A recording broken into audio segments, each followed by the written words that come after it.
Okay, this is video lesson number 3, shutter speeds. Let me explain what the shutter speed is and where it came from. It is a device simply for controlling light. The early cameras, their only shutter speed was a photographer would take the lens cap off, count 1001, 1002, 1003, 1004, whatever, and then would put the lens cap back on the camera, and that's where the shutter speed was. Today, with all the mechanics in cameras, we have controlled shutter speed times, and they were designed for doubling and halving the light. So it started out at 8 seconds, 4 seconds, 2 seconds, 1 second, and then we went into fractions, which nobody likes, but the same thing is occurring. A half second, a fourth of a second, an eighth of a second, a 15th, a 30th, a 60th, 125th, 500, and 2 and 1,000 of a second are your common shutter speeds. And that's what we really base it on today, from about anywhere from a long exposure from 8 seconds up to 1,000th of a second. Now, fancier cameras, and I don't agree with this, fancier cameras have settings in between the shutter speed that tend to confuse photographers.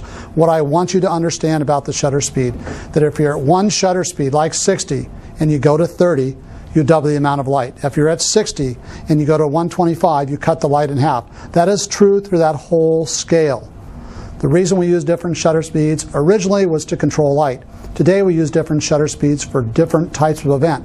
Stopping action, 500 or 1,000, everyday pictures, 125, 250. But what a lot of people forget about shutter speeds, not only do they control light, not only do we use shutter speeds for certain events, but they can be a creative tool. You can do panning. You can do so much more with them. But we go back to the first settings of shutter speeds were to control light. So again, we go back, think of it this simple. If you were in the Civil War and you wanted a 4-second exposure, you want to double the amount of light, what would that be? 8 seconds.